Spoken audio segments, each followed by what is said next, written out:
yang dirahmati Allah, para jamaah Majelis Taklim Ummu Surga di Surabaya. Demikian pula Bapak Ibu yang lainnya yang berasal dari berbagai tempat. Alhamdulillah, sore hari ini kita bisa berjumpa lewat layar, ya, Zoompa, ya, lewat Zoom. Dimanapun kita berada sore hari ini, kita sama-sama berniat untuk tunduk di hadapan ayat-ayat suci yang Allah turunkan dari sisi Allah ke atas muka bumi ini, yakni Al-Quran. Sesuatu yang eh, satu-satunya yang tidak pernah berubah. Nah, itu ya. Satu-satunya yang tidak tidak pernah berubah di atas muka bumi itu cuma Al-Quran, Ibu-ibu. Tidak pernah berubah itu dalam artian dia akan terus begitu. Nah, jadi yang lain-lainnya itu berubah. Ya, segala struktur yang ada di atas muka bumi ini berubah. Demikian pula bahkan termasuk hadis-hadis. Hadis-hadis itu berubah dalam artian boleh jadi ada hadis-hadis yang dulu disampaikan Rasulullah, tapi sekarang sudah tidak lagi begitu, tidak asli lagi ada. Nah, tapi kalau Al-Quran tidak, dia tetap begitu terjaga oleh Allah Subhanahu wa taala. Bahkan eh, boleh kita katakan atau bisa kita katakan Al-Quran adalah satu-satunya yang terjaga di atas muka bumi ini, tidak berubah sama sekali. Untuk itu semoga Allah mudahkan kita sore hari ini dimanapun kita berada untuk membuka hati kita, untuk membuka telinga kita, membuka mata dan pikiran kita. Insya Allah mudah-mudahan kita dapat merasakan sebagaimana judul sore hari ini, wow-nya Al-Quran itu ya, faktor wow-nya Quran itu. Salawat dan salam mari senantiasa kita sampaikan, curahkan kepada junjungan kita, qudwah hasanah kita, yakni Nabi kita Muhammad Sallallahu Alaihi Wasallam. Demikian pula kepada seluruh keluarga dan sahabat-sahabat beliau. Semoga kita istiqomah, ibu-ibu, bapak-bapak, terus belajar, terus mengamalkan, dan terus eh, apa mendakwahkan nilai-nilai yang beliau Shallallahu Alaihi Wasallam telah ajarkan bagi kita semua di atas dunia ini. Baik ibu-ibu dan bapak yang dirahmati Allah, mohon izin saya men-share di layar atau share screen bahasan kita pada kesempatan sore hari ini. Mudah-mudahan bisa disaksikan di layar bapak ibu dengan baik ya, dengan bagus maksud saya. Nah ini dia. Nah, bagaimana merasakan wow-nya Al-Quran gitu ya. Ibu-ibu saya ingin mulai dulu dari eh, apa eh, penjelasan ya bagaimana Al-Quran itu bangsa jin ya mendengarkan Al-Quran itu langsung responnya itu mengatakan Quran itu ajaib. Nah, gitu ya, Quran itu ajaib. Dan langsung mereka setelah mendengarkan Al-Quran itu mereka mengatakan kepada kaumnya, bangsa jin juga ya, langsung mereka itu lari ke kaumnya dan mengatakan bahwa eh, mari kita ikuti Al-Quran, kira-kira begitu ya. Ya. Itu ada di surat Al-Ahqaf, surat ke-46, ayat yang ke-30 ya. Kalimatnya begini, Auzubillahi minasyaitonirrajim, atau kalau dari 29-nya eh, apa? Wa isarafna ilaika, ayat 29 ya. Wa isarafna ilaika nafarum minal jinni yastami'unal Qur'an. Falamma hadaruhu qalu ansitu. Nah, ini ayat 30 yang saya tampilkan di layar. Kalau ibu-ibu mau buka di Quran masing-masing, silahkan ayat 29 ya, atasnya ya. Wa isarafna ilaika nafarum minal jinni yastami'unal Qur'an. Falamma hadaruhu qalu ansitu. Falamma qudiya wallau ila qaumihim munzirin. Nah, itu ayat 29 ya. Maaf saya kayaknya lupa menampilkan 29-nya, mungkin dibaca di di mushaf masing-masing aja, Bu. Dan ingatlah ketika, atau mungkin ada yang mau membacakan artinya, Bu Endang? Mau dibacakan terjemahnya, Bu? Mereka berkata, "Hai kaum kami, Ya. sesungguhnya kami telah mendengarkan kitab Al-Quran yang telah diturunkan sesudah Musa, yang Mbak, membenarkan maaf kitab-kitab." Bu Endang. Maaf Bu Endang, ayat 29-nya dulu Bu, atasnya. Ini belum apa, saya lupa menampilkan 29-nya atasnya Oh Bu. iya, ini bersama Bu Kiki. Oh Monggo. Bu Gigi, ya monggo Bu. 29 ya Bu, atasnya dulu. Bentar. Wa isarafna ilaika nafara minal jin. Nah, itu.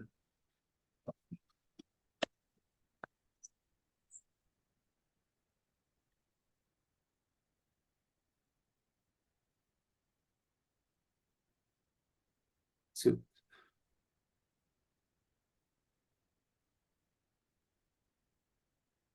Sudah? Bentar, Ustaz. 9. Ayat 29. Ya. Dan ingatlah ketika kami hadapkan kepadamu Muhammad serombongan jin yang mendengarkan bacaan Al-Quran. Maka ketika mereka menghadiri pembacaannya, mereka berkata, "Diamlah kamu untuk mendengarkannya." Maka ketika telah selesai, mereka kembali kepada kaumnya untuk memberi peringatan. Nah, itu dia. Jadi eh, bangsa jin yang mendengarkan Al-Quran, mereka bilang sama kawan-kawannya, mereka bilang sama kaumnya, ansitu, diam semuanya, untuk mendengarkan Al-Quran gitu ya. Jadi betapa tingginya adab mereka terhadap Al-Quran.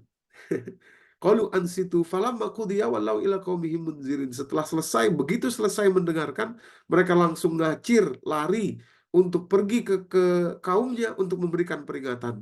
Ini menunjukkan betul mereka seolah baru mendapatkan, seolah mereka seperti mendapatkan sesuatu yang amat berharga gitu. Langsung lari walau ila qaumihim munzirin. Nah, gitu ya.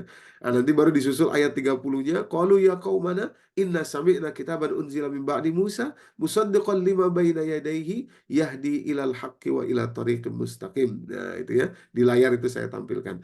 Nah, wahai kaum kami, gitu ya, sungguhnya kami telah mendengarkan kitab Al-Quran yang diturunkan setelah Musa dan membenarkan kitab-kitab sebelumnya.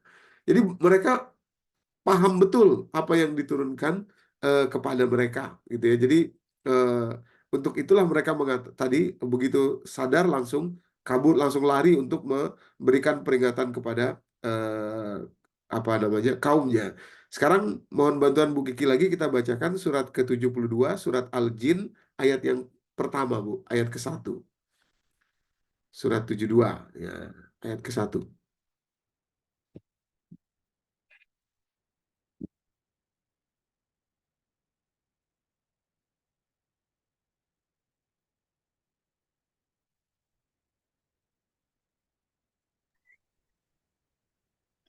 Bismillah, katakanlah Muhammad, telah diwahyukan kepadaku bahwa sekumpulan jin telah mendengarkan bacaan. Lalu mereka berkata, kami telah mendengarkan bacaan yang menakjubkan. Nah, Al-Quran. itu dia. Jadi bangsa jin saja bisa mengatakan Qul uhiya ilayya annahu istama'u nafarun minal jinni faqalu inna sami'na Qur'anan ajaba. Bangsa jin aja bisa bilang saya sudah mendengarkan bacaan Al-Qur'an yang ajaib. Nah, saya malu terus terang membaca ayat itu ya. Surat Al-Jin itu dan surat Al-Ahqaf ini. Kenapa? Karena saya sendiri kalau boleh jujur, kalau ditanya sama saya, yang mana ajaibnya Quran itu? Gitu. Saya kesulitan menjawabnya. Ajaib mananya ya gitu. Sebelah mananya yang ajaib ya Al-Quran itu? Gimana ajaibnya ya? Padahal para jin mengatakan inna sami'na Qur'anan ajaba. Kami baru saja mendengarkan bacaan Al-Quran yang ajaib. Nah, padahal Al-Quran itu diturunkan untuk manusia bukan untuk jin. Nah, jin itu hanya bisa mendengar Al-Quran, tapi dia tidak bisa membaca Al-Quran karena Al-Quran itu diturunkan untuk manusia, untuk kita, punyanya kita, miliknya kita, gitu ya, miliknya manusia. Nah, tapi kok kita tidak tahu ajaib sebelah mananya atau bagaimana kok bisa ajaib Al-Quran itu? Nah, ini Bapak Ibu. Nah, jadi jin saja tahu ajaibnya Al-Quran sampai dia bisa mengatakan inna sami'na Qur'anan ajaba gitu. Oleh karenanya penting bagi kita untuk belajar di mana ajaibnya Al-Quran itu. Untuk kita kemudian jangan sampai kalah sama jin yaitu. Makanya apa? eh, Nanti kalau maaf ya kalau ada jin yang lebih paham dari manusia, wah repot gitu. Karena harusnya kitalah yang lebih mengerti karena Al-Quran itu diturunkan untuk kita. Nah ini yang ingin kita buka dan pelajari, Bapak Ibu. Nah, ibu-ibu yang dirahmati Allah, saya juga ingin sampaikan satu kisah nih ya, di awal ini, bagaimana satu kata itu bisa menghancurkan. Ya, jadi Al-Quran itu disusun dari berbagai kata. Ini adalah sejarah Perang Dunia Kedua, di mana ketika itu sekutu ya itu membom Jepang. Ya, Jepang itu adalah sekutunya atau rekannya Jerman. Jerman sudah kalah pada tanggal 26 Juli 1945. Kemudian yang disebut sekutu Amerika, Inggris, dan Rusia ketika itu, Uni Soviet ketika itu, ya memberi ultimatum kepada Jepang untuk menyerah gitu ya. Nah, sayangnya Perdana Menteri Jepang memberikan pengumuman menyerah tapi dalam bahasa Jepang, yakni dengan mengatakan mokusatsu. Mokusatsu itu disampaikan dalam bentuk siaran radio oleh oleh si Suzuki Kantaro, Perdana Menteri Jepang ketika itu. Lah, mokusatsu ini Bapak Ibu ya, karena dalam bahasa Jepang itu ternyata diterjemahkan dengan keliru, terutama di Amerika dan Inggris. Ya, diterjemahkan oleh interpreter, oleh penterjemah dengan keliru. Ya, karena memang mokusatsu itu bisa berarti saya tidak akan berbuat apa-apa, gitu ya. Mokusatsu itu I will be silent. Nah, kira-kira begitu. Ini ada ini jadi di depan nih. Nah, ini saya ingin menunjukkan betapa kata-kata kecil saja itu bisa berdampak luar biasa. Jadi I will be silent, kira-kira begitu. Nah, diterjemahkan dalam bahasa Inggris ya menjadi Japan ignores Potsdam Ultimatum. Nah, ini ada potongan koran yang terbit tanggal 27 Juli ini. Nah, ini ada garisnya, ada tanggalnya nih. 27 Juli sore 1945. Nah, gitu ya. Nah, jadi ini di Pennsylvania, Bapak Ibu yang dirahmati Allah. Jadi headline-nya mengatakan Japan ignores, ya, Jepang mengabaikan ya, ultimatum Potsdam untuk menyerah. Padahal kalimat yang dipakai dalam bahasa Jepang itu artinya menyerah, yakni kami akan diam saja, itu ya. Tapi oleh Amerika dan Inggris diartikan dengan ignoring. Nah, ignoring itu sendiri artinya adalah sesuatu yang yang tidak sopan. Akhirnya tanggal 6 Agustus dan tanggal 9 Agustus dikirimlah bom atom di atas kota Hiroshima dan Nagasaki bermodal tanggapan pemerintah Jepang yang mengatakan mokusatsu dalam bahasa Jepang tadi itu. Ya. Jadi sampai hari ini masih banyak orang memperdebatkan bahwa tragedi bom atom Hiroshima Nagasaki itu adalah tragedi kesalahan translasi, kesalahan menerjemahkan dari bahasa Jepang ke bahasa Inggris. Nah, itu ya, bahasa Jepang ke bahasa Inggris. Sehingga terjadilah tragedi yang amat luar biasa menelan setidaknya 800.000 jiwa dalam catatan yang resmi. Kalau catatan yang tidak resmi tentu lebih banyak lagi, gitu ya, gara-gara salah menerjemah ya kata-kata mokusatsu. Lah, ini ada artikel dari Stuart Chase tahun 1953. Dia adalah seorang seorang sastrawan ya. Judulnya The Mokusatsu Tragedy, gitu ya. The Mokusatsu Tragedy, The Power of Word, itu dia bilang begitu.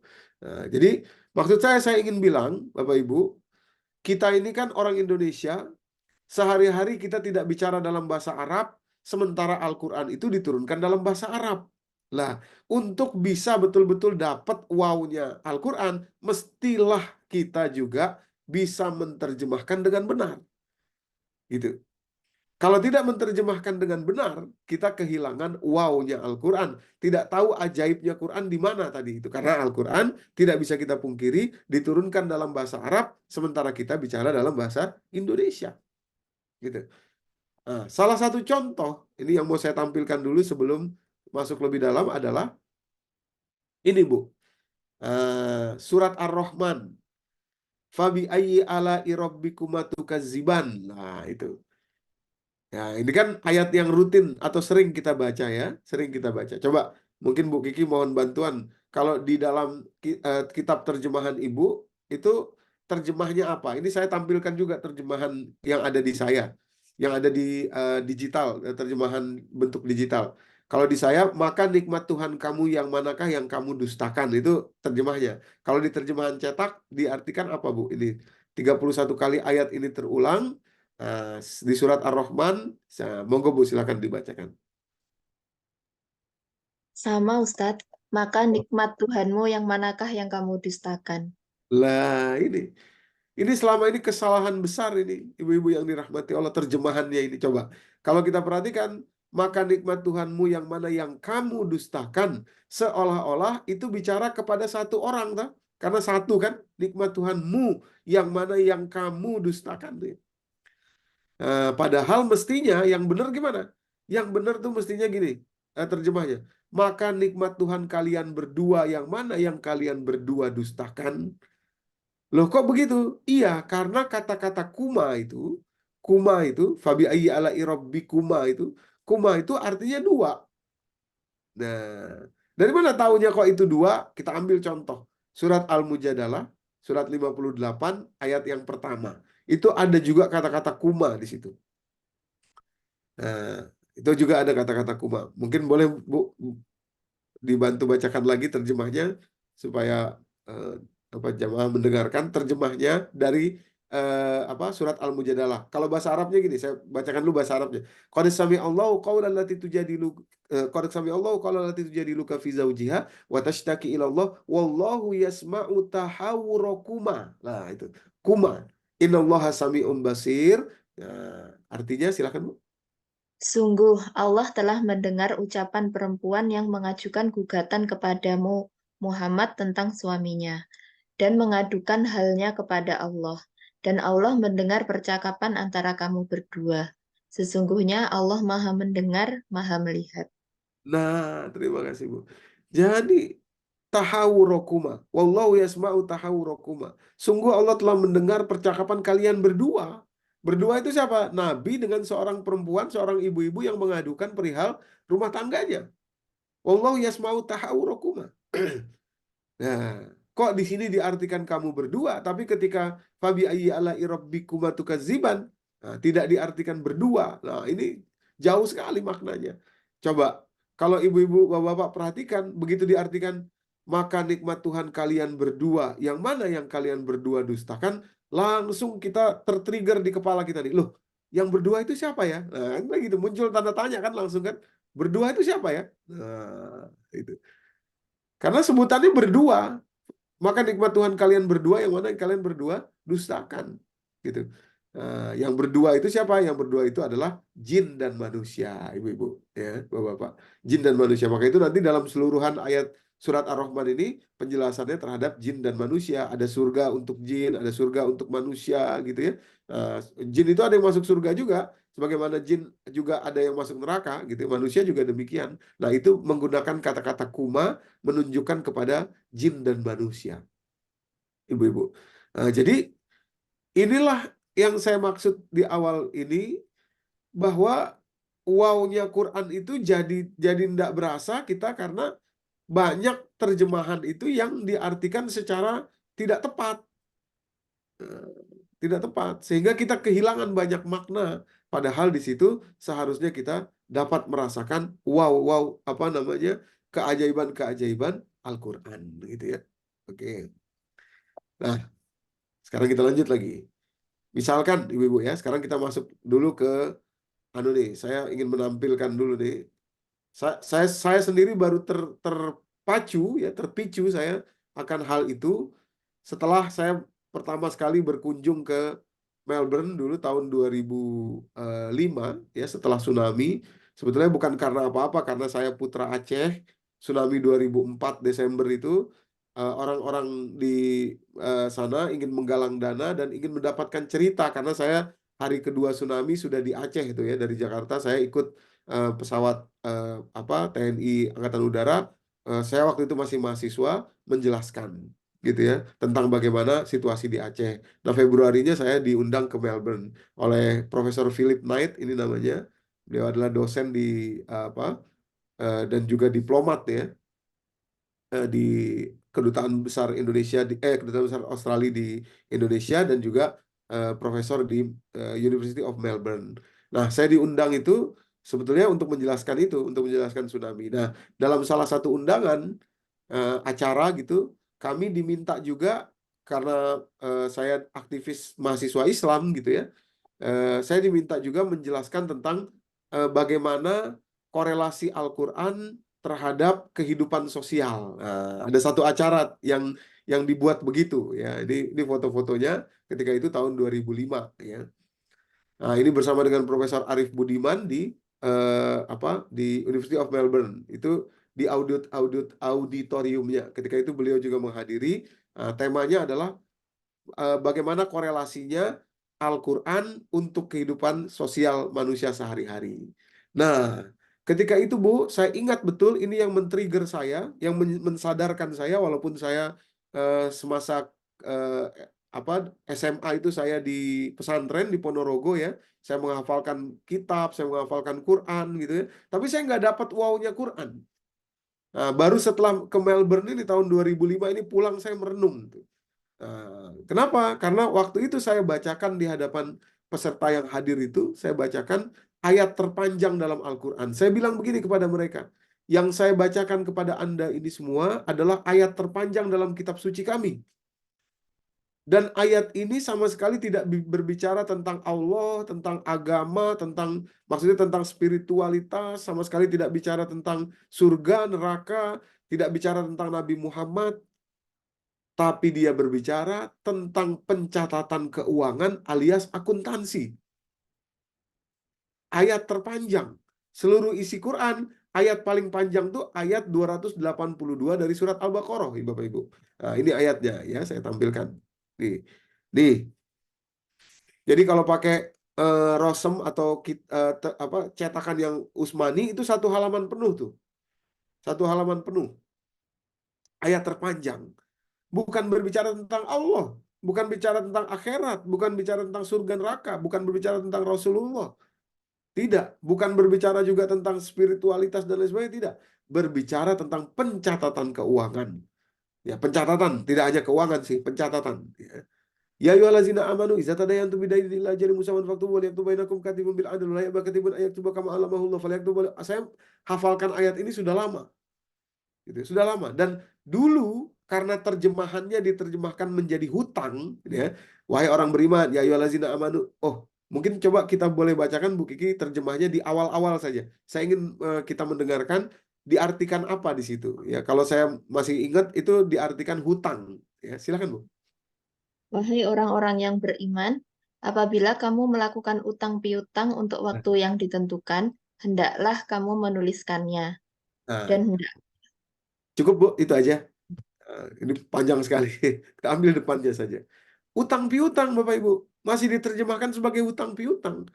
Utang piutang itu kan konotasinya receh sekali, kecil sekali. Umpama kita saling pinjam uang 10 juta, 20 juta, umpamanya gitu ya. Sesama kita mungkin 100 juta, utang piutang. Nah, itu saya bacakan tuh di hadapan hadirin di auditorium Melbourne University 2005 itu. Saya bacakan. Tapi saya masih mengatakan itu debt, hutang piutang. Karena ceramahnya dalam bahasa Inggris waktu itu ya. Nah, setelah saya selesai setelah saya selesai memberikan presentasi, moderatornya, Bapak Ibu, saya ingat betul moderatornya adalah orang Australia yang tinggal di Australia, tapi ibunya adalah orang Padang gitu ya. Ibunya orang Padang. Jadi dia setengah Australia, setengah Padang gitu ya. Dia bilang begini, kepada hadirin dia bilang begini, well, that's our speaker from Indonesia, katanya gitu. He's speaking about financial transaction. Saya ingat betul kata-kata itu. Dia mengatakan financial transaction, transaksi finansial, dia bilang gitu. Jadi kata-kata transaksi finansial itu betul-betul mengagetkan saya. Karena transaksi finansial itu kan artinya lebih luas daripada hutang gitu ya kan. Transaksi finansial. Kalau hutang tadi seolah-olah hanya person to person, tapi kalau transaksi finansial itu lintas waktu, lintas bisa negara dengan negara, bisa perusahaan dengan perusahaan, bisa siapa saja, bisa sebanyak apapun itu. transaksi finansial. Dan bukankah ini Al-Quran yang memang mengatur kehidupan manusia? Jadi dengan diartikan, diterjemahkan sebagai transaksi finansial, langsung berubah kepahaman saya tentang ayat yang sudah saya hafalkan sejak lama itu. Saya merasakan getaran itu, wow-nya itu saya rasakan di Australia tahun 2005. Oh iya ya, saya bilang begitu ini dalam hati saya nih. Sampai pulang saya masih merenungi itu, Bapak Ibu.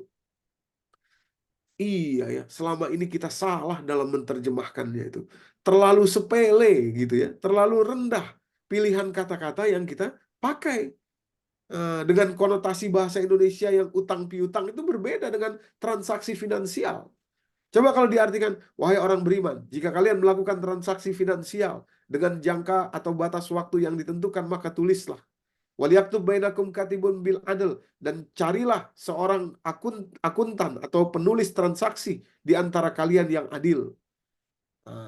Walayak bakatibun ayaktuba kama alamahullah, dan janganlah si akuntan itu enggan menuliskan sebagaimana Allah mengajarkan kepada dia. Loh, rupanya ilmu akunting itu adalah ilmu yang diajarkan Allah gitu. Makanya setelah paham ini, waktu ada seorang santri tahfiz tanya ke saya, dia bilang gini, Ustadz, saya baru selesai menghafalkan 30 juz nih. Mohon petunjuk, mohon saran Ustadz, saya melanjutkan kemana setelah ini? Saya bilang, kalau kamu suka akunting, kamu masuk kuliah akuntansi saja. Dia kaget, Bapak Ibu. Dia bilang, loh kok akunting Ustadz, saya hafal Quran kok suruh masuk akunting. Gitu. Gitu. Padahal akunting itu adalah ilmu yang diajarkan Allah. Gitu. Kenapa demikian? Lah, ini rupanya luar biasa, ibu-ibu yang dirahmati Allah. Ya, ini wow-nya Quran tuh. Oke, saya percepat ya. Ini kita sudah 4:30. Nanti supaya jam 5 kita bisa selesaikan presentasinya. Sisanya kita akan tanya jawab. Atau 5:50 mungkin. Nah, jadi moderator saat itu memilih kata-kata financial transaction. Ini kata-kata yang membuat saya meledak sampai hari ini. Dari situlah saya terpicu untuk meneliti kembali Al-Quran yang sudah saya hafalkan itu, dan bersedia membuka lagi apa yang saya pikir sudah final ya ketika itu. Ya, dulu saya menghafalkan Quran dan nggak ngerasakan wow-nya, gitu ya.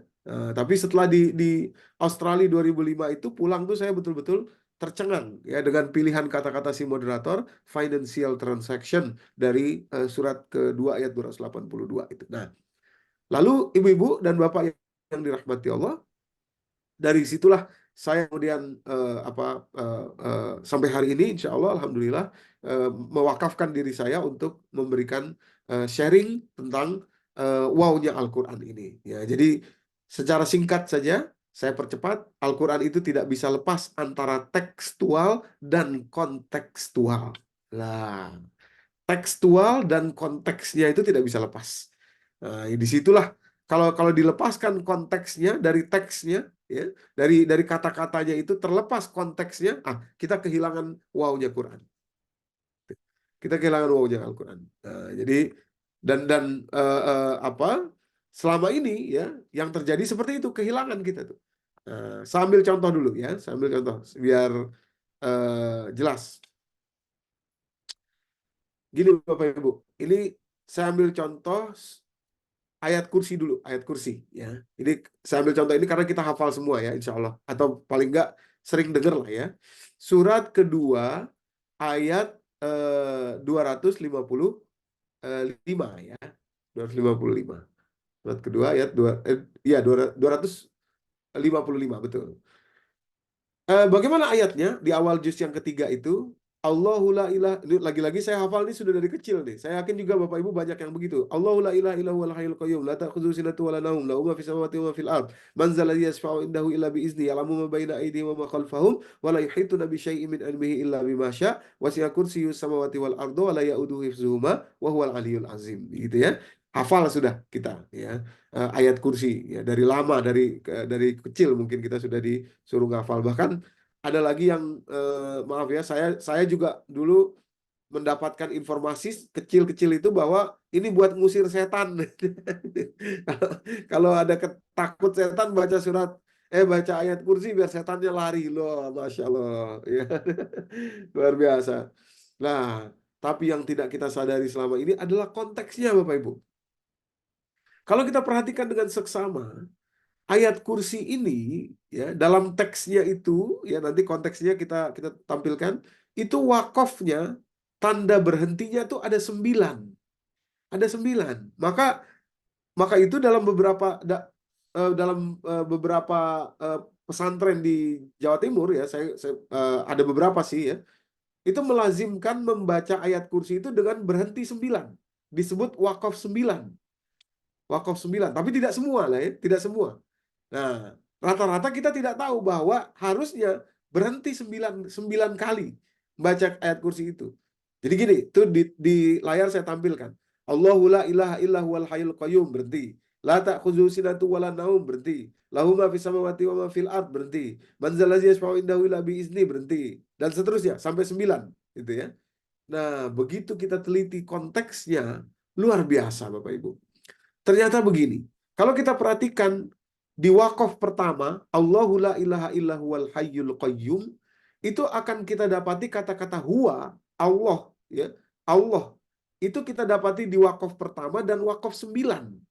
Yang ke-9 atau satu yang dari belakang. Jadi kalau kita boleh kasih garis begini, garisnya di layar itu. Allahu la ilaha illa huwa. Ada kalimat huwa. Al-hayyu al-qayyum. Gitu ya. Wakaf yang belakang, satu belakang, atau 9. Wa huwal aliyul azim. Wa huwal aliyul azim. Allahu la ilaha illa huwa. Huwa itu Allah. Wa huwa Allah juga. Al-aliyul azim kalau di wakaf 9, al-hayyul qayyum kalau di wakaf pertama.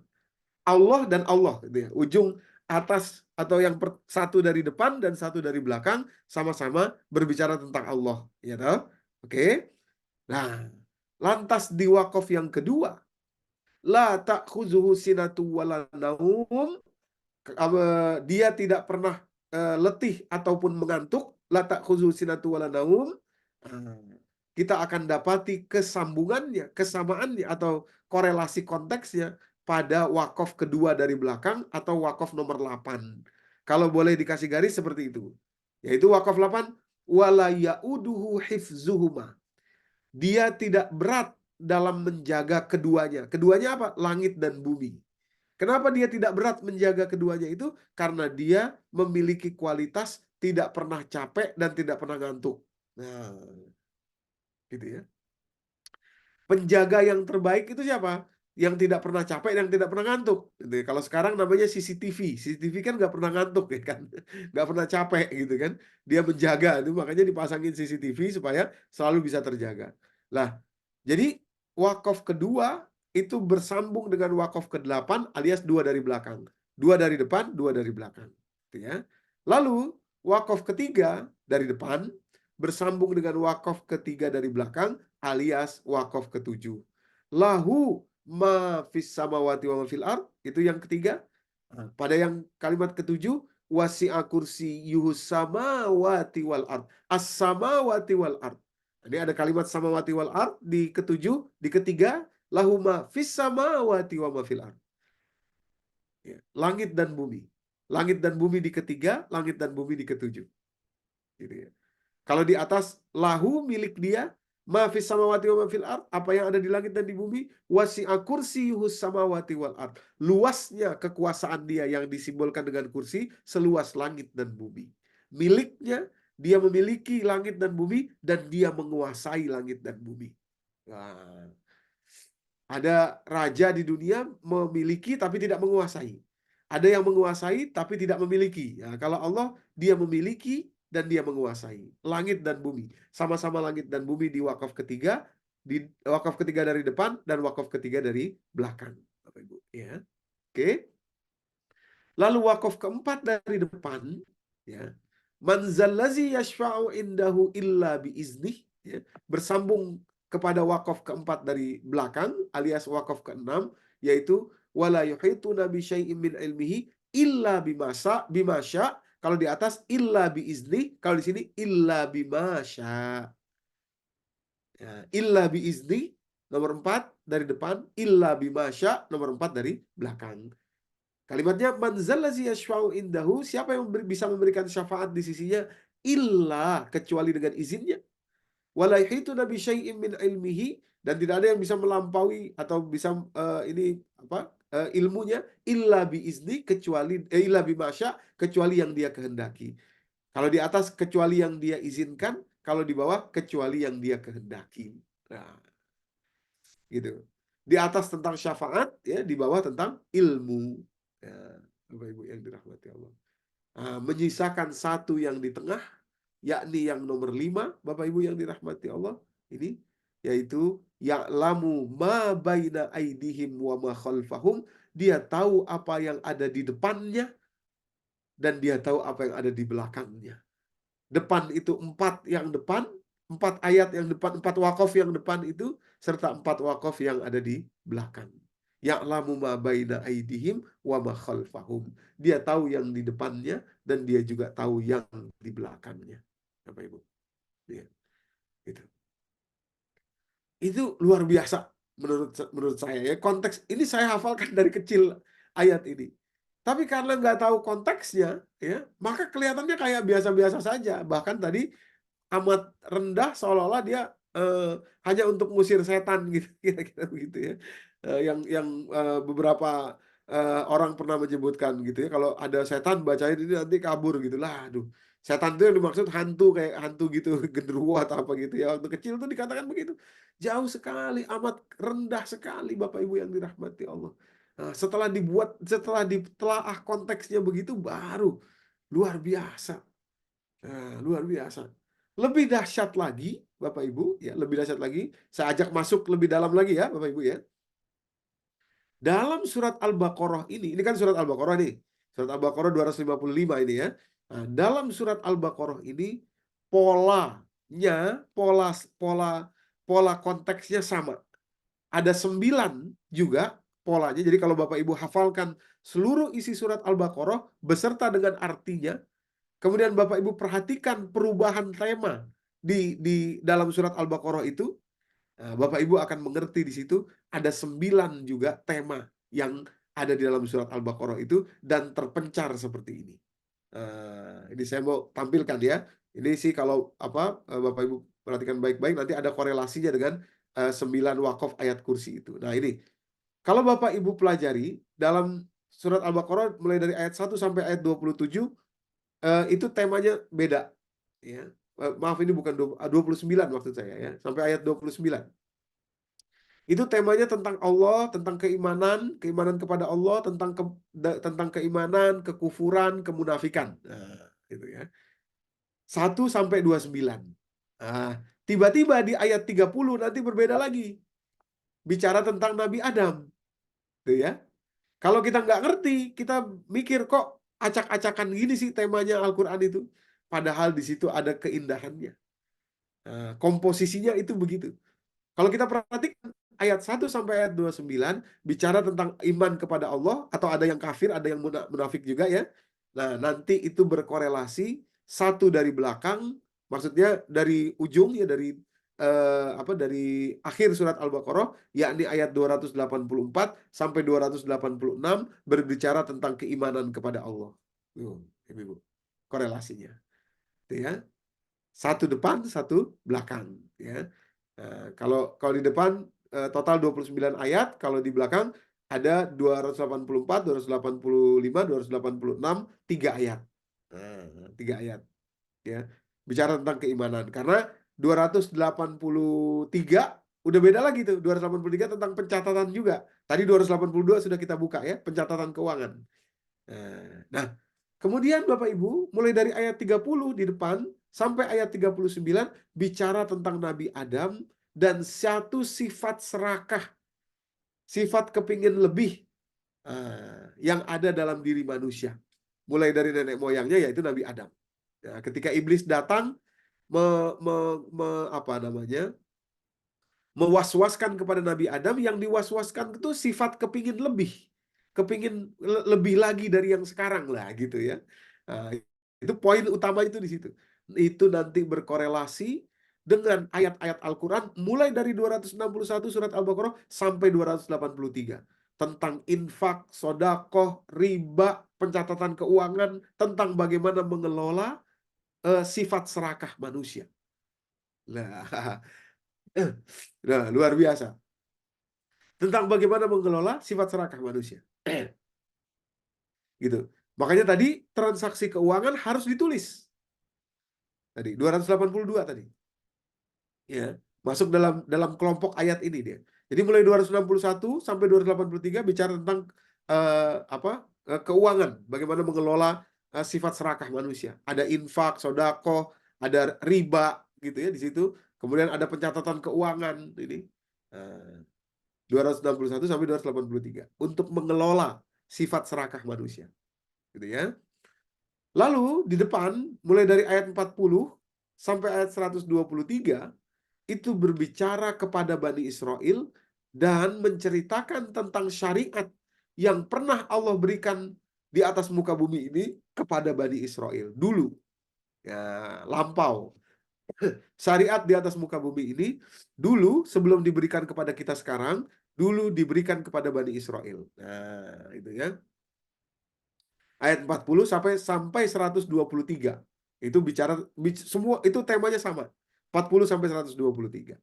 Kalau kita perhatikan baik-baik Bapak Ibu, nah, 3 dari belakang mulai dari ayat 158 ya sampai ayat 260 adalah 158 itu ayat tentang sa'i ya. Sampai ayat 260 itu adalah syariat yang sekarang diberikan kepada kita. Nah, di situ mulai dari sa'i, nikah, cerai, Ramadan masuk ada di situ juga ya, Ramadan. Kemudian apalagi puasa ya, kemudian haji, umroh ada di situ juga. Semua itu syariat itu ada di situ. 158 sampai 260. Nah, kalau 40 sampai 123 tadi di atas syariat yang pernah Allah berikan kepada Bani Israel dan mereka langgar. Gitu ya. Nah, itu ada di lingkaran ketiga. Nah, syariat di atas muka bumi dulu pernah diberikan kepada Bani Israel, sekarang diberikan kepada kita. Gitu. Nah, lanjut di bagian keempat, mulai dari ayat 124 sampai ayat 142, ya, itu berbicara tentang Nabi Ibrahim alaihi salam. Wa izibtala Ibrahim rabbuhu bikalimatin fa'atammahun. Nah, 124 tuh itu kalimatnya. Wa izibtala Ibrahim rabbuhu bikalimatin fa'atammahun. Tentang Nabi Ibrahim. Terus bicara tentang Nabi Ibrahim. Bicara tentang Nabi Ibrahim meninggikan Ka'bah, bicara tentang Nabi Ibrahim dan anak-anaknya. Nabi Ismail, kemudian Nabi Ishak, serta anak-anaknya, terus sampai 142. Gitu ya. Nah, sementara di belakangnya, ya, dari 144 ayat 144 sampai 157, itu berbicara tentang warisan Nabi Ibrahim kepada kita kaum muslimin, yakni Ka'bah. Ka'bah. Kiblat. Ya, kiblat kita 144 itu tentang kiblat, tentang perpindahan kiblat, terus sampai 157 di 158 nanti masuk kepada sa'i. Nah, gitu ya, sa'i adalah syariat yang juga diwariskan dari Nabi Ibrahim alaihissalam. Jadi Nabi Ibrahim dan warisan Nabi Ibrahim ini poin yang keempat. Nah, gitu ya, menyisakan yang di tengah Bapak Ibu yang dirahmati Allah, yakni satu ayat saja, ayat 143.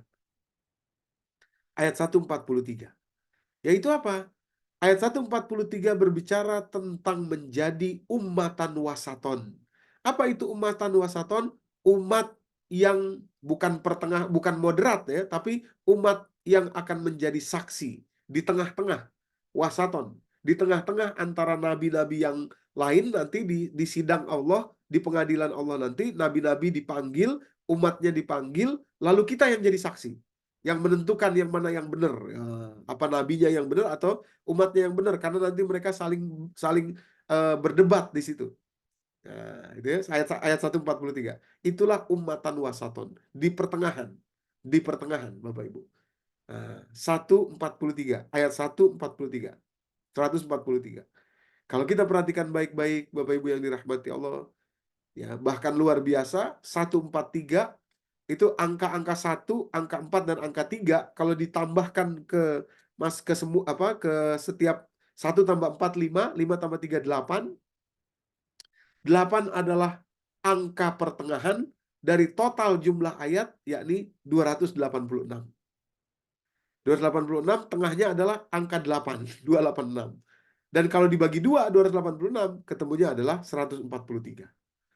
Jadi ayat tentang menjadi umat pertengahan itu ada di pertengahan surat terpanjang dalam Al-Quran. Nah, gitu. Ya. Ada di ayat pertengahan, di pertengahan surat, persis di pertengahan surat terpanjang dalam Al-Quran. Bahkan yang lebih menarik lagi, Bapak Ibu yang dirahmati Allah, kalau boleh kita merenungi ayat atau putaran ketiga tadi, yakni di bumi ya, syariat yang Allah turunkan di bumi dulu kepada Bani Israel, sekarang kepada kita. Ini yang nomor 3 ya, ayat nomor putaran ketiga itu, Bapak Ibu, bukan kebetulan bahwa bumi kita dalam struktur galaksinya, ya, tata surya kita, bumi kita juga berada di nomor 3, ya, gitu. Ada di tempat yang ketiga dia, bumi kita, Bapak Ibu. Bukan kebetulan, jadi bukan kebetulan. Jadi mengorbit juga yang sama begitu, ya, mengorbit yang sama. Jadi mengingatkan kita akan hal tersebut, ya, syariat di atas muka bumi ini. Maka itu, Bapak Ibu yang dirahmati Allah, ya, dari sinilah saya merasakan betul-betul, ya, wow-nya ayat Al-Quran dalam surat Al-Baqarah yang sudah juga saya hafalkan dari masa remaja dulu, yakni ayat ini, ayat ke-23 ini. Surat Al-Baqarah ayat 23. Ada kalimat Allah begini, wa in kuntum fi raibim mimma nazzalna ala abdina fa'tu bi suratin min mithlih. Kalau kamu betul-betul memang ragu terhadap Al-Quran ini, coba kamu datangkan satu surat yang seperti surat ini, seperti surat Al-Baqarah ini. Fa'tu bi suratin min mithlih. Wadu'u syuhada'akum min dunillah, dan panggillah siapapun yang kamu mau selain Allah. Panggillah untuk membantu kamu membuat satu surat seperti surat Al-Baqarah ini. In kuntum shodikin, kalau kamu emang benar. Dulu saya mikir gini, apa susahnya bikin surat Al-Baqarah gini? Mungkin ahli sastra bisa bikinnya. Mungkin orang-orang yang mengerti bahasa Arab yang amat tinggi bisa bikinnya. Setelah memahami konteksnya, betapa Allah ciptakan bumi ini ada di urutan ketiga tadi itu, ya. Kemudian Allah berikan sinyal simbol ketiga tadi itu dalam ayat kursi adalah samawati wal ard, langit dan bumi. Ada penyebutan langit dan bumi tadi ya. Lahu ma fis samawati wa ma fil ard, wasi'a kursiyuhu samawati wal ard. Langit dan bumi, penyebutan langit dan bumi, langit dan bumi. Kemudian pada keseluruhan tema dari surat Al-Baqarah, kalau sesudah dipahami semuanya dan diklasifikasi, kita akan mendapatkan di tempat ketiga itu tadi, putaran ketiga itu tadi, yaitu syariat yang Allah turunkan di atas muka bumi. Dari situlah saya mengerti bahwa tidak mungkin surat Al-Baqarah ini dibuat oleh selain Allah.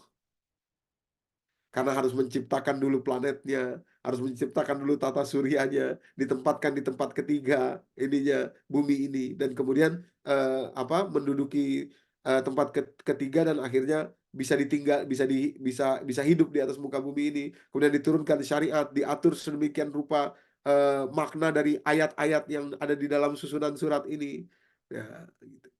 Dan kemudian Allah berikan clue petunjuknya pada 9 wakaf dalam ayat kursi, ya.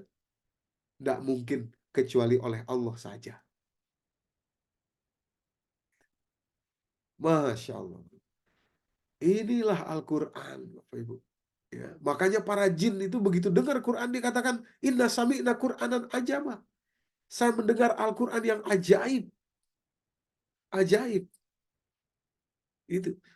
Pantas dia lari tunggang langgang, langsung dia serasa mendapatkan sesuatu yang ini dia pengen mengingatkan kaumnya tentang Al-Quran itu. Karena konteksnya tadi terjelaskan. Itu Ibu-Ibu. Konteksnya sudah terjelaskan. Ya, oke. Nah, Bapak Ibu, sedikit lagi saya ingin tambahkan yang mudah ya, yang mudah kepada kita. Ya, ini mungkin saya lalui dulu ini saya lompati dulu. Nah, saya ingin yang mudah saja, yang mudah dulu.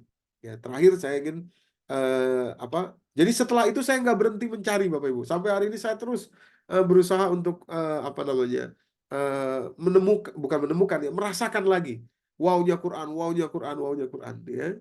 Nah, salah satunya juga adalah ketika Allah menyebutkan ikan, itu ya, ikan itu disebut secara khusus di dalam Al-Quran dengan kalimat lahman thoriyah. Berbeda dengan daging-daging yang lain, daging yang bisa dimakan tentu saja, daging hewan yang lain, itu nggak disebut lahman thoriyah oleh Al-Quran, di dalam Al-Quran. Hanya ikan yang disebut dengan lahman thoriyah. Nah, ini juga wownya Al-Quran ini. Karena kita tahu Rasulullah tidak mungkin mengarang-arang ini. Beliau kan tinggalnya jauh dari laut. Dan kapan juga beliau memperhatikan apa ikan, struktur ikan itu. Nggak. Nah, jadi lahman thoriyah itu, Bapak Ibu nih, ya, dalam surat Fatir ayat ke-12 misalkan. Atau nanti dalam surat An-Nahl surat 16 ayat 14. Nah, ada kalimat begini. Wa huwallazi sakharal bahra litakulu minhu lahman tariyah. Dialah yang memudahkan lautan bagi kalian supaya kalian bisa memakan dari laut itu daging yang segar. Maksudnya ikan, lahman tariyah. Nah, begitu juga dalam surat Fatir ya ayat 12 juga lahman tariyah.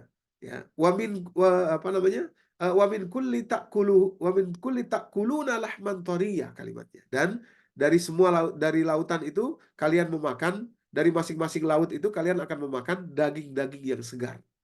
Lahman tariyah maksudnya ikan. Pertanyaannya, kenapa hanya ikan yang disebut lahman tariyah? Kenapa tidak yang lainnya? Daging burung boleh dimakan, tapi tidak disebut lahman tariyah. Daging sapi tidak disebut lahman tariyah. Daging unggas, daging unta tidak disebut lahman tariyah. Bapak Ibu. Nah, begitu kita perhatikan dengan seksama, rupanya hanya ikanlah yang struktur anatomi tubuhnya itu, dagingnya betul-betul terpisah dari pencernaannya, Bapak Ibu yang dirahmati. Dan ini keajaiban luar biasa menurut saya. Hewan-hewan yang lain, nah ini ya digambar saya tampilkan tuh anatomi tubuh ikan. Dagingnya itu terpisah dari pencernaannya. Jadi makanan yang dia makan, kotoran yang dia keluarkan sama sekali tidak mempengaruhi dagingnya. Dagingnya. Dan anatomi ini hanya dimiliki oleh ikan. Itu ya, hanya dimiliki oleh ikan. Gitu. Coba kalau kita perhatikan hewan yang lain. Ini saya ambil contoh sapi umpamanya. Demikian pula unta, demikian pula kambing, demikian pula unggas, dan lain sebagainya. Itu pencernaannya Bapak Ibu yang melewati seluruh badannya. Nah, jadi makanan yang dia makan, diolah sedemikian rupa, dan kotorannya gitu ya. Nah, itu melewati seluruh tubuhnya. Melewati seluruh tubuhnya. Di anatominya, itu gambarnya di situ. Bapak Ibu. Gitu ya. Nah, jadi itulah sebabnya kenapa hanya ikan yang oleh Allah digelari atau dinamai lahman thoriyah. Luar biasa. Gitu. Mana mungkin Rasulullah tahu sampai segitunya hal ini. Bapak Ibu, maksud saya tahu tuh mana mungkin beliau menghabiskan waktu untuk meneliti ini. Kalau memang Al-Quran itu adalah bikinan Nabi Muhammad SAW, tidak mungkin. Gitu. Tidak mungkin. Nah, gitu ya. Lahman thoriyah itu. Bapak Ibu. Nah, ini sebetulnya banyak lagi yang lainnya. Tapi jadi kalau kita makan ikan, ya, kalau kita memperhatikan, aduh luar biasa. Memang betul-betul hanya ikan saja yang pencernaannya itu tidak melewati badannya, daging yang kita makan tidak dilewati, ya, dilewati. Nah, akhirnya dikatakan sebagai daging yang segar, lahman thoriyah. Maksud saya, perhatikanlah bagaimana Allah menjelaskan kekuasaannya di dalam Al-Quran ini. Perhatikan bagaimana dahsyatnya Al-Quran itu, bahwa Al-Quran bukan ciptaan manusia, bukan karangan manusia, dia dari sisi Allah. Kalau bukan Allah, gak akan ngerti, gak akan tahu untuk menyebutkan lahman thoriyah kayak gini, gak bisa. Bapak Ibu, gak bisa. Ya, karena tahu dari mana coba, ya, meneliti hal itu maksud saya, gitu ya. Nah, itulah konteksnya. Ya, konteks dari Al-Quran itu, Bapak Ibu. Jadi mungkin sampai di sini dulu ya, tapi saya ingin sedikit menambahkan bahwa selama ini yang membuat kita kehilangan wow-nya Quran itu adalah ketika kita membacanya tapi tidak membawa konteksnya. Demikian pula ketika kita tidak memahami isi di dalam kalimat per kalimatnya. Sehingga ketika itu kita kehilangan maknanya, kehilangan wow-nya Quran. Walaupun maaf ya, kita baca sampai khatam berkali-kali, tapi karena tadi kita tidak memahami isinya, apalagi konteksnya, maka kita kehilangan rasanya, gitu, kehilangan rasa wow-nya itu. Sudah saatnya lah kita belajar, spending waktu untuk mempelajari konteksnya itu, isinya.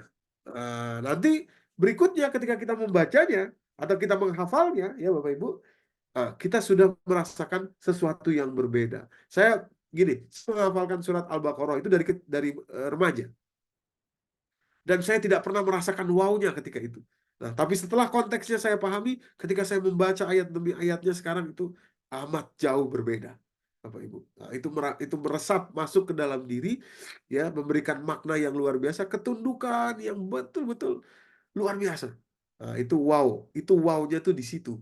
Nah, makanya nanti yang kita pelajari disimpan, dicatat, dijadikan pedoman. Begitu kita membaca lagi, kita membaca seperti biasa, melewati ayat itu, di kepala kita, di pemahaman kita, kita sudah mendapatkan isi maknanya atau isi wow-nya itu. Ya, demikian kira-kira. Mungkin nanti setelah ini kita lanjutkan dengan tanya jawab. Saya kembalikan kepada Ibu moderator, mungkin Bu Endang ya. Billahi taufiq wal hidayah. Wassalamualaikum warahmatullahi wabarakatuh. Waalaikumsalam warahmatullahi wabarakatuh. Lanjut dengan pertanyaan ya Bu Kiki. Bu Kiki melanjutkan dengan kalau ada pertanyaan. Monggo silakan. Mungkin kalau ada pertanyaan bisa ditulis di chat atau raise hand. Ya, silakan. Kelihatannya Pak Suhaimi tadi mengangkat tangan. Iya, tapi mungkin mute-nya belum dibuka itu, Bu. Bisa dibuka.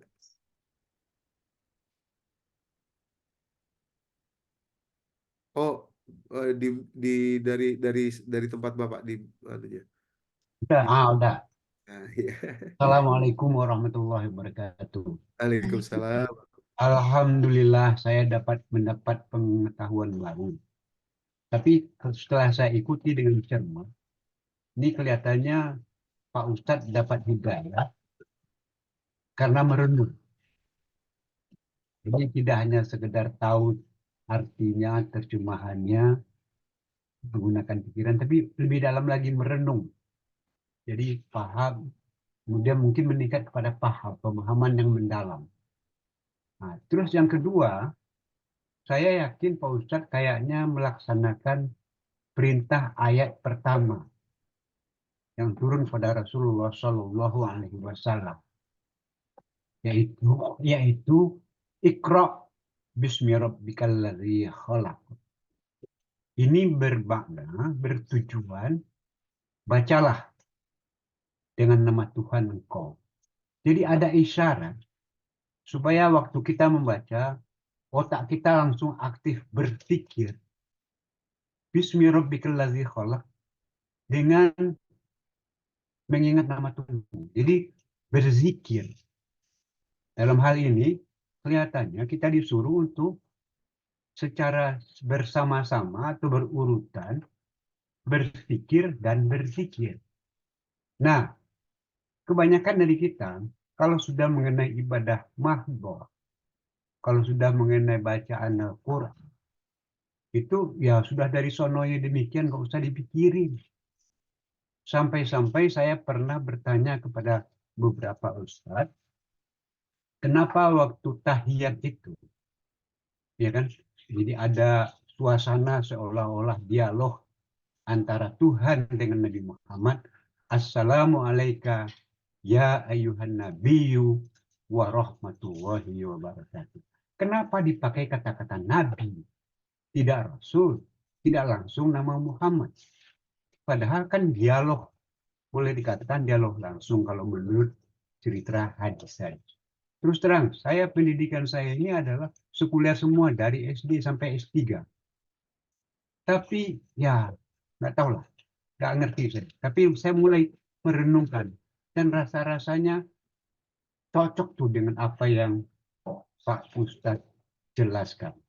Jadi saya pikir, terus terang saya baru pertama kali mendengar pengajian dari lulusan pesantren yang hafal Al-Quran, yang tahu banyak hadis seperti Bapak.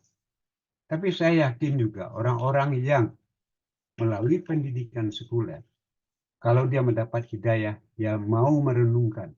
Walaupun hanya kadang-kadang dari terjemahan bahasa Inggris, ada terjemahan bahasa Indonesia. Tapi dia merenung, melanjutkan berpikir. Jadi saya melihat bahwa kalau itu dapat dilakukan, sangat nikmat hidup. Terima kasih Pak Ustaz. Cukup dari saya.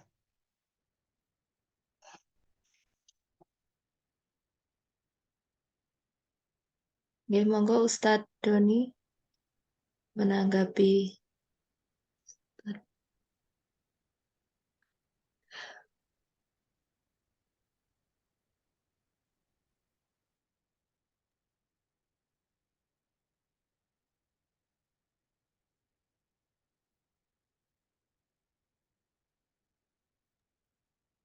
Sepertinya Ustadz Doni eh, mungkin sinyalnya ada gangguan. Sepertinya kok hilang Oh, Ustadz Doni. ini sudah. Baik. Tes. Oh, sudah. Nggak, tadi nggak bisa dibuka mute apa mic-nya.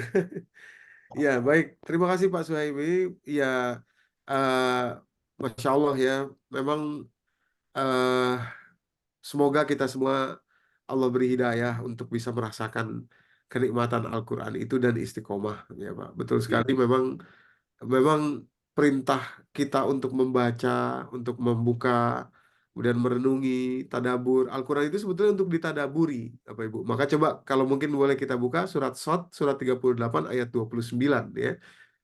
Mungkin mohon bantuan Bu Kiki untuk dibacakan terjemahnya Bu, surat ke-38 ayat 29 ya. Sebagai tambahan atau penjelasan tadi dari apa yang disampaikan Pak Suhaimi sedikit. Silakan.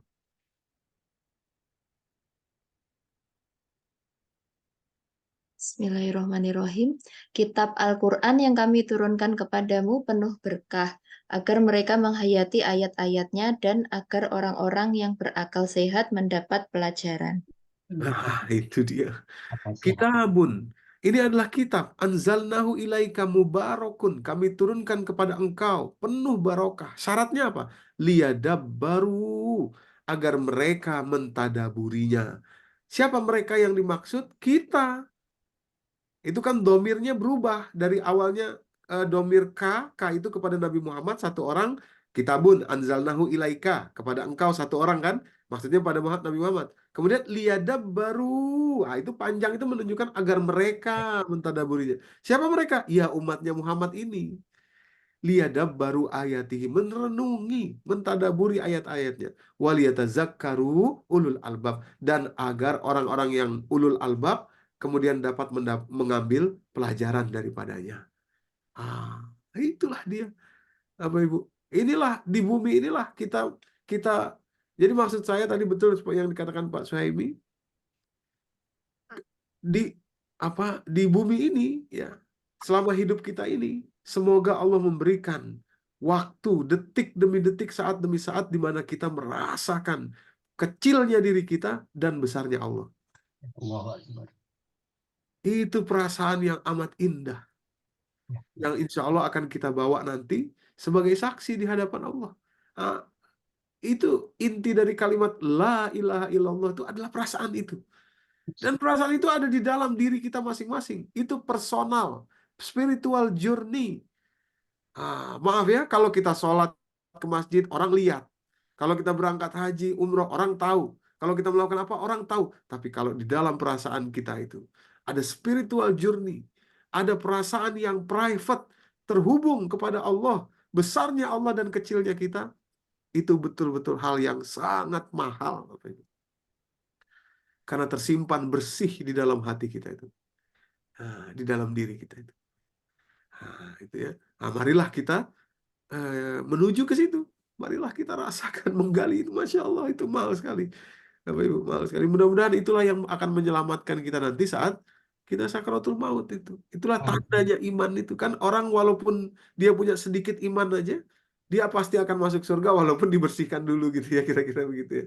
Nah, setidaknya kita bisa merasakan setitik, sedetik, 2 detik itu ketundukan tadi itu. Mudah-mudahan dalam perjalanan sore hari ini, mudah-mudahan kita pun merasakan detik-detik yang amat berharga itu. Kira-kira demikian tanggapan saya dari Pak Sohimi. Terima kasih, Pak. Ada tambahan satu, Pak Ustadz. Saya Silakan, silakan.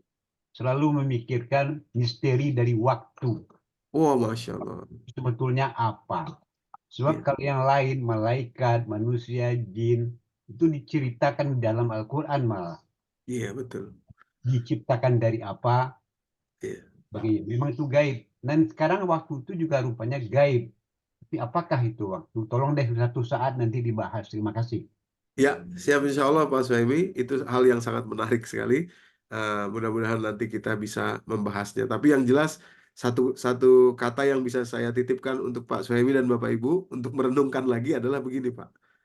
Waktu itu fana, yang abadi adalah kita. Kita. Waktu itu fana. Saya catat. Ya, silakan, Pak. Waktu itu fana, yang abadi adalah kita. Ya. Apa maksudnya? Maksudnya begini. Bayangkan, waktu hidup di dunia akan habis. Kita akan pindah ke alam barzah, tapi masih kita juga yang sama. Walaupun tidak lagi badan yang ini. Alam barzah akan habis. Dunia ini akan kiamat. Alam semesta ini akan kiamat. Kemudian kita akan dibangkitkan lagi. Jadi waktu alam semesta ini pun fana juga. Kemudian ada alam semesta baru, tapi kita masih yang sama. Dan kemudian kita akan kembali kepada Allah dan tidak akan pernah mati selama-lamanya. Jadi waktu itu fana, kita yang abadi. Terima kasih. Menarik, menarik, menarik, menarik. Iya. Terima kasih Mas Saimi. Mudah-mudahan barokah. Ya. Makasih juga. Ya. Silakan mungkin ada yang lainnya, Bu Kiki atau Bu Endang. Ada pertanyaan berikutnya Ustadz dari Bu Nida. Ya. Assalamualaikum Pak Ustadz. Afwan, Selamat. tadi kalau saya dengar ayat 143, Pak Ustadz katakan ayat terpanjang. Bukannya ayat 282 ya. Iya, Terus memang korelasi 286. dengan ayat kursi di Wakaf keempat pada ayat 143 itu apa Ustadz? Nggak, tadi saya katakan yang terpanjang itu 282, bukan 143. Ya. 282 ayat terpanjang dalam Al-Quran berbicara tentang akunting, tentang akuntansi. Kemudian bukan 143 korelasinya, yaitu tadi saya tampilkan ya. Nih, maaf saya tampilkan supaya bisa dilihat. Yang saya sebutkan ayat terpanjang nih adalah ayat 282. Nah, ini tadi ya. Nah ini 282 ayat terpanjang surat Al-Baqarah 282 ya. Nah, kemudian apa korelasinya tadi? Bukan ayat 143, tapi ayat ke-23. Surat kedua ayat 23, yakni tantangan Allah ya yang tidak mungkin dipenuhi oleh siapapun juga, yakni untuk membuat satu surat yang sama seperti surat Al-Baqarah ini. Kenapa tidak mungkin? Karena ternyata surat Al-Baqarah itu tidak sederhana, sama sekali tidak sederhana ya, karena itu sesuai dengan tadi urutan bumi ya, yang merupakan urutan ketiga dari tata surya kita, galaksi Bima Sakti ini. Kemudian juga tadi bumi yang disebutkan sebagai syariat yang diturunkan dulu kepada Bani Israel, sekarang kepada kita kaum muslimin gitu ya. Dan penyebutan samawati wal ard di surat kursi, di ayat kursi, di wakaf ketiga dan wakaf ke-7 ya. Wakaf ketiga dan wakaf ke-7. 3 dari depan dan 3 dari belakang ya. Demikian kira-kira, Bu. Insya Allah sudah jelas Ustadz. Ya. Mungkin ada pertanyaan lagi dari partisipan. Mungkin saya yang bertanya Ustadz. Yes, silakan. Ada tips-tips untuk menghafal Al-Quran, Ustadz. Ini kebetulan anak saya juga ikut mendengarkan. Oh iya, iya. Semangat insya Allah ya menghafal Quran. Menghafal Al-Quran itu adalah satu pekerjaan atau satu hal yang sangat luar biasa ya. Insya Allah nanti berguna di masa yang akan datang. Al-Quran akan melindungi kita. Kalau yang lainnya kita pelajari, kita yang harus melindungi dia. Tapi kalau Al-Quran kita hafalkan, kita pelajari, Al-Quran yang akan melindungi kita. Tipsnya sederhana saja.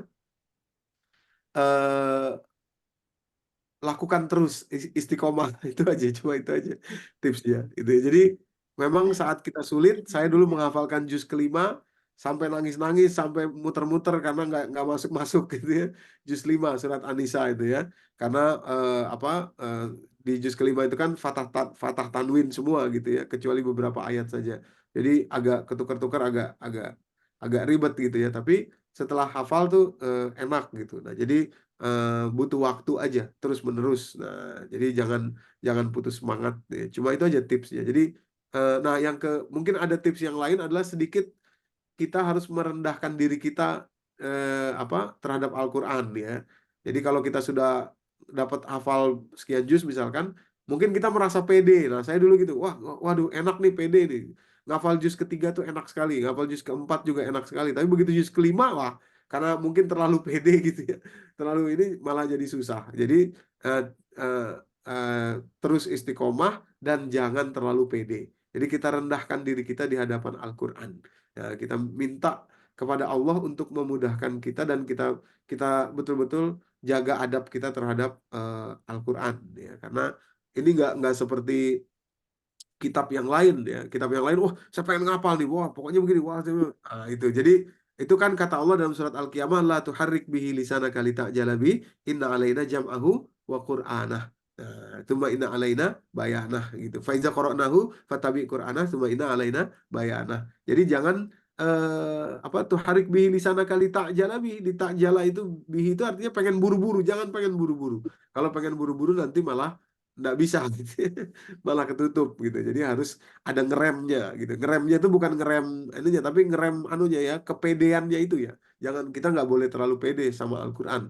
Nah, tidak boleh tinggi kira-kira begitu. Nah, demikian kira-kira adik. Siapa namanya? Namanya siapa? Namanya aku Asra. Oh ya, yes, Asra. Ya, barokah, semangat terus ya. Insya Allah mudah-mudahan jadi hafiz Quran. Amin. Amin. Terima kasih, Ustadz. Mungkin ada yang bertanya lagi, bisa chat atau raise hand.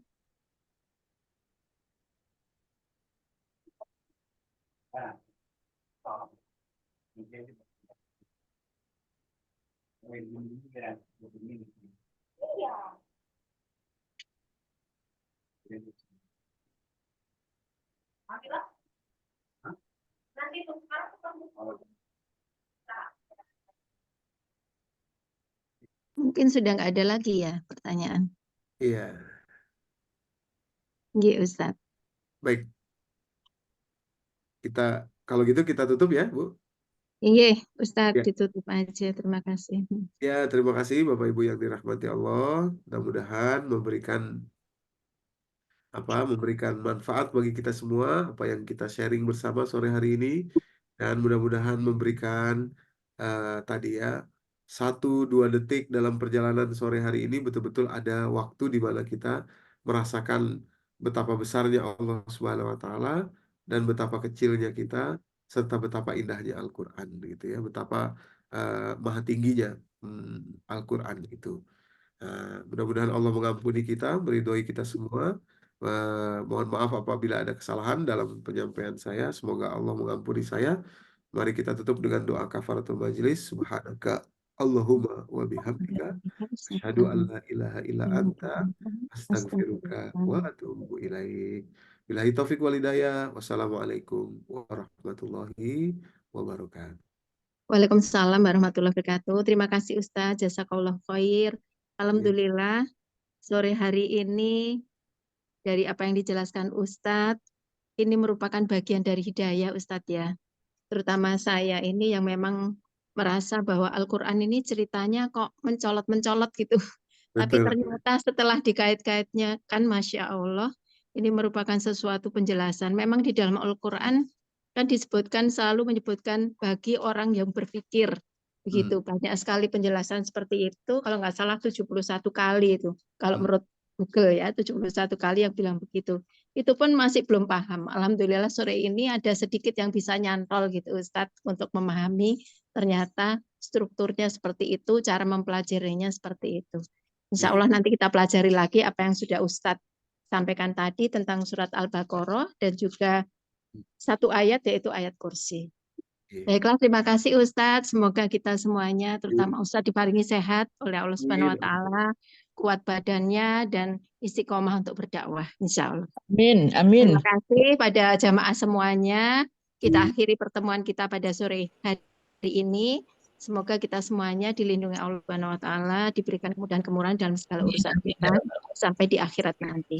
Amin. Assalamualaikum Amin, amin. warahmatullahi wabarakatuh. Waalaikumsalam warahmatullahi wabarakatuh. Oke, matur suwun. Terima kasih Bu. Jazakumullah khair. Pamit ya. Terima kasih Ustaz. Terima kasih Ustaz. Terima kasih Pak.